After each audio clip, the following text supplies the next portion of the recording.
안녕하세요. 통합을 위한 소통에 대한 이야기로 동네방네 방송을 시작합니다. 오인숙 박사의 총명한 아이를 키우는 자녀 교육에서 통합을 위한 소통에 대한 글을 함께 합니다. 소통은 이 시대의 화두 중 하나이기도 하지요. 전혀 다른 분야에 서로 소통하지 못하면 융합이 이루어질 수 없고요. 그로 인한 창조도 있을 수 없기 때문이라고 합니다. 각자가 다름을 인정하고 내 것만을 주장하지 않을 때에 통합을 이룰 수 있습니다. 이제는 전혀 다른 학문 간의 통합이 이루어지고 서로 다른 분야의 예술이 연결되어 새로운 작품을 만들어낼 것이라고 합니다. 서로 다른 기업이 만나 새로운 물건을 창출해내고요. 사물과 사물이 연결되고 사람과 사람이 연결되며 사람과 사물이 연결되기도 한답니다. 각각 다른 특성을 가진 것끼리 통합하려면 경계가 사라져야 한다는 거죠.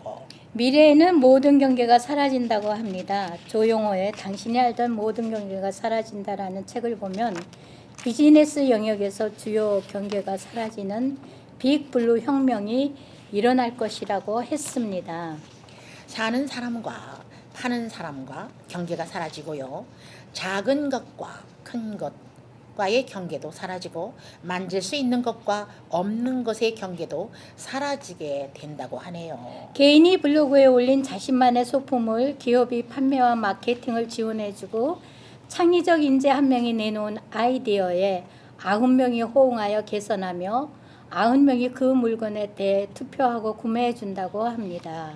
창의적 인재와 융합된 집단 지성이 세상을 바꾸는 것이고 이제는 개인의 재능도 서로 통합하게 되고 가령 교회에서 초등부 학생들이 전도하는 로봇을 상상해서 그림을 그렸다고 하면요. 먼저 디자인에 소질이 있는 중고등부 학생들이 몇 가지 방법으로 이 로봇을 디자인할 것입니다. 다음 단계로 다룰 줄 아는 대학생들이 실제로 로봇을 만들어낼 것이고 어른들이 필요한 자원을 제공하며 격려하게 될 것입니다. 이 모든 과정은 동영상으로 모든 교인이 공유하게 합니다. 네, 이제는 혼자서는 안 된다는 얘기죠. 인터넷에 능한 아이들에게 동영상 만드는 일은 일도 아니라고 합니다.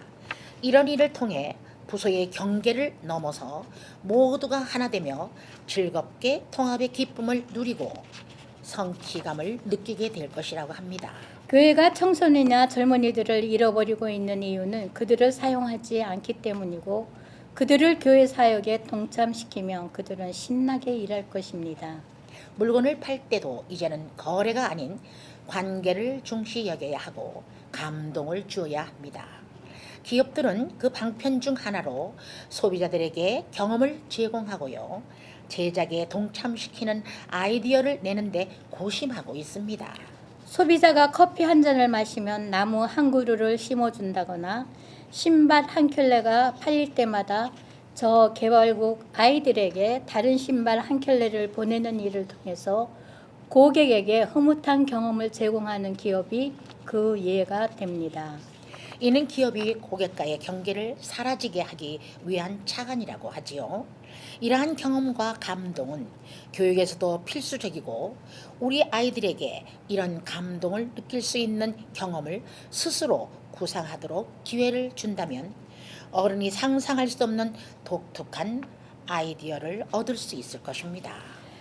최근에 무심코 TV를 틀었는데 어느 중학교 아이들이 학교 앞 방음벽에 새가 날아가다 부딪혀 다치는 것을 보고 어떻게 하면 이 일을 해결할 수 있을까에 대해 고심하며 아이디어를 내고 실제로 여러 가지 시도를 하여 문제를 해결해 나가며 그 일이 이웃과 기업, 관청을 동참시키는데 흥미진진한 프로를 보게 되었습니다. 이처럼 소외된 이웃이나 사회 문제를 해결하기 위해서 직접 무엇인가 해봐야겠다는 도전 의식이 아이들의 창의성에 불을 붙이게 되는 것이지요. 세상의 변화에 적극적으로 도전해 볼 수 있는 기회를 주는 것이 일과 놀이를 동시에 하는 신인류 아이들에게는 적합할 것입니다. 그러면 자신이 좋아하는 것, 재미있어 하는 것에 더 열정을 갖게 되고요. 불가능해 보이는 일에도 도전하려는 내적 동기를 갖게 되는 것이고 자기 자신으로 살아야 재미있고 행복하게 사는 것이 되는 것입니다. 그러므로 아이를 믿고 문제 해결에 기회를 주고 가정이나 교회에서도 마찬가지입니다. 신인류 아이들이 너무 재미가 없다는 이유로 교회를 떠난다면 그것은 교회의 책임입니다. 아이들이 사고는 신선하니까 그들이 만들어내는 세상은 어른들에게도 신선한 공기를 불어넣게 되는 것입니다. 동화 속의 어린 왕자는 상자 하나를 그려주어도 그 속에 양이 있다고 말합니다. 보이지도 않는 꽃 때문에 별이 아름다운 것이라고 말하고요. 어딘가 운물이 숨어 있기에 사막이 아름답다고 말합니다. 그런 왕자를 만난 생떼지 베리는 황금 가시가 같은 어린이는 생명의 아름다운 약속이라고 했습니다. 아이들의 미래에도 생명이 아름다운 약속입니다. 어른들이 잃어버릴 수 없이 많은 꿈들이 어린이들 통해 생명으로 이어질 때 미래는 사막 속에 숨겨져 있는 우물로 인해 아름다워질 것입니다. 예. 즐겁게 들으셨습니까? 항상 건강하시고 행복한 하루하루 되시기 바랍니다. 진행의 전신자 이건희였습니다. 감사합니다. 감사합니다.